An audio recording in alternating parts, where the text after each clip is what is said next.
নমস্কার বন্ধুরা, ভেজিটেরিয়ান ডিলাইটের সকল বন্ধুদের আমি স্বাগত জানিয়ে আজ আমি একটি সুন্দর রেসিপি আপনাদের সঙ্গে শেয়ার করব।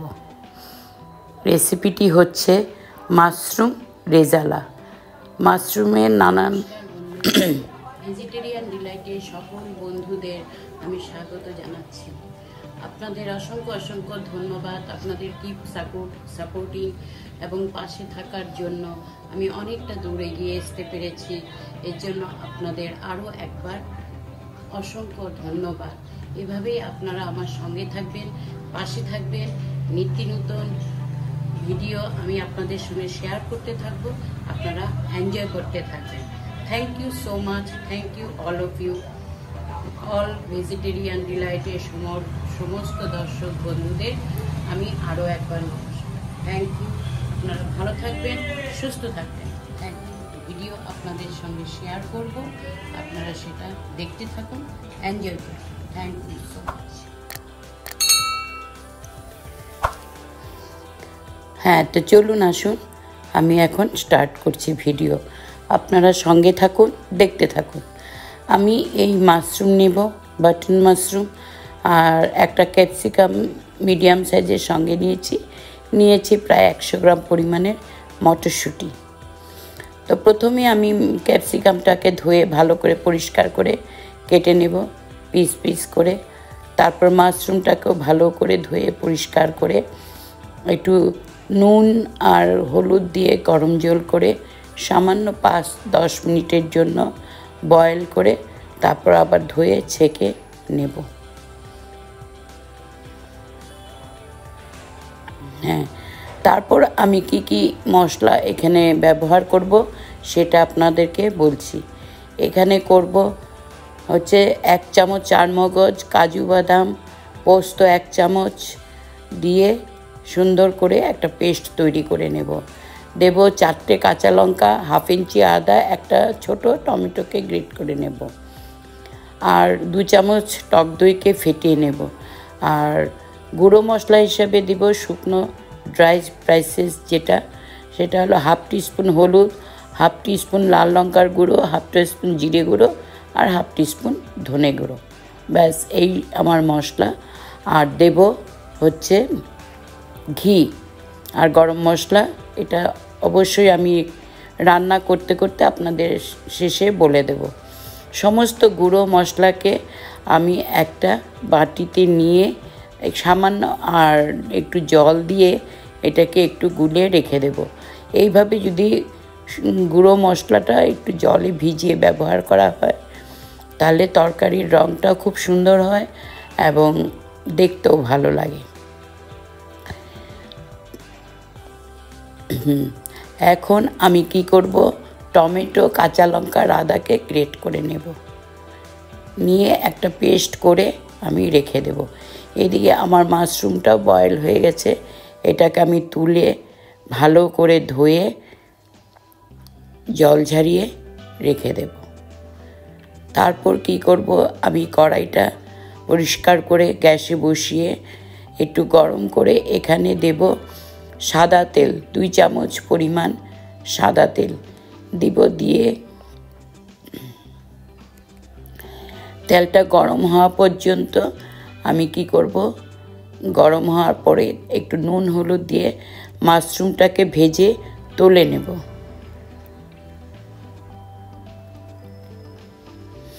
হ্যাঁ, মাশরুমটাকে ভেজে তুলে রেখে দেব। তারপরে আমি ক্যাপসিকামকেও একটু নুন দিয়ে হালকা একটু ফ্রাই করে তুলে নেব। এটাকে খুব বেশি ফ্রাই করব না, তাহলে ভালো লাগবে না। জাস্ট মাশরুমের একটা কাঁচা যেটা গন্ধ সেটা চলে যাওয়া পর্যন্ত আমি একটু ফ্রাই করব। আর এমনিও এগুলো হালকা একটু শ্যালো ফ্রাই করে নিলে খেতেও ভালো লাগে।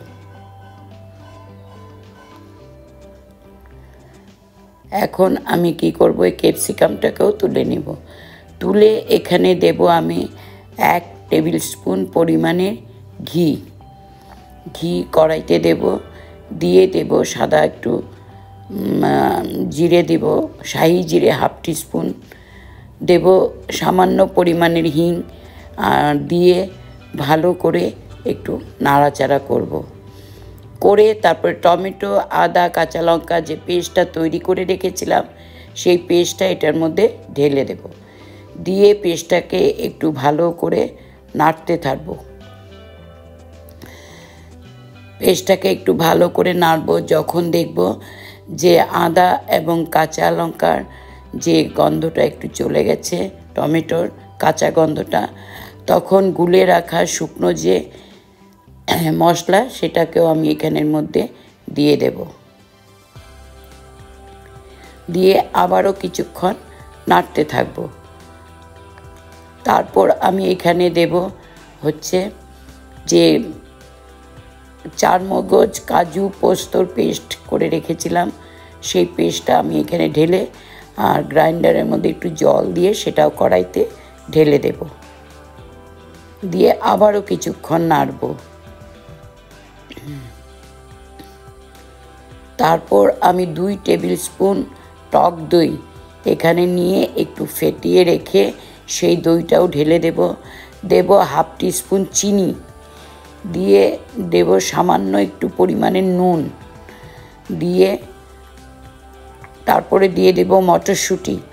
মটরশুঁটি আমি এখানে বয়েল করিনি, সিদ্ধ করা ছিল না, তাই আমি একটু আগে এখানে দিয়ে দিলাম। আপনারা ফ্রোজেন মটরশুঁটি ব্যবহার করলে আর একটু পরে দিলেও হবে। আমার ফ্রেশ মটরশুঁটি, আমি তাই এখন এটা এখানে দিয়ে দিলাম। দিয়ে বেশ কিছুক্ষণ ভালোভাবে নাড়তে থাকলাম, কষতে থাকলাম। তারপর আমি দিয়ে দিব ক্যাপসিকামটা। ক্যাপসিকাম দিয়ে দেওয়ার পর 2-3 মিনিট পরে দিয়ে দেব মাশরুম, ভেজে রাখা মাশরুম এবং ক্যাপসিকাম দিয়ে সুন্দর করে আবার মশলার সঙ্গে এগুলো আরেকটু ভালো করে কষাবো।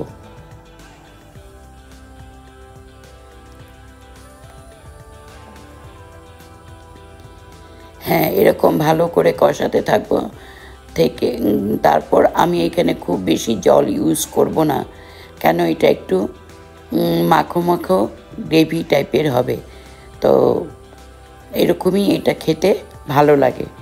তো এইভাবে করে তারপরে দেব আমি হাফ টিস্পুন একটু গরম মশলা আর দেব একটু কসুরি মেথিকে ডাইরেক্ট করে এখানে দিয়ে 1 চামচ পরিমাণ দিয়ে ছড়িয়ে দেব। দিয়ে আপনারা চাইলে এখানে ধনেপাতা দিতে পারেন, কিন্তু আমি যেহেতু কসুরি মেথি ইউজ করেছি সেখানে আর ধনেপাতা দিলাম না।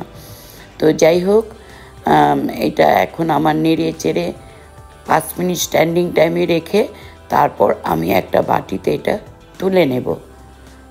এটা আমার সম্পূর্ণরূপে পরিবেশন করার জন্য তৈরি হয়ে গেছে।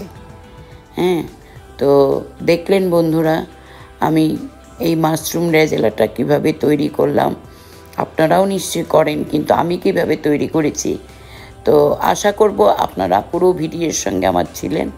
আর যদি ভালো লেগে থাকে অবশ্যই লাইক, শেয়ার এবং কমেন্ট করবেন। আর আমি আবার আসব নতুন এপিসোড নিয়ে, নতুন ভিডিও নিয়ে আপনাদের সামনে উপস্থিত হব। ততদিন আপনারা ভালো থাকুন, সুস্থ থাকুন। ধন্যবাদ।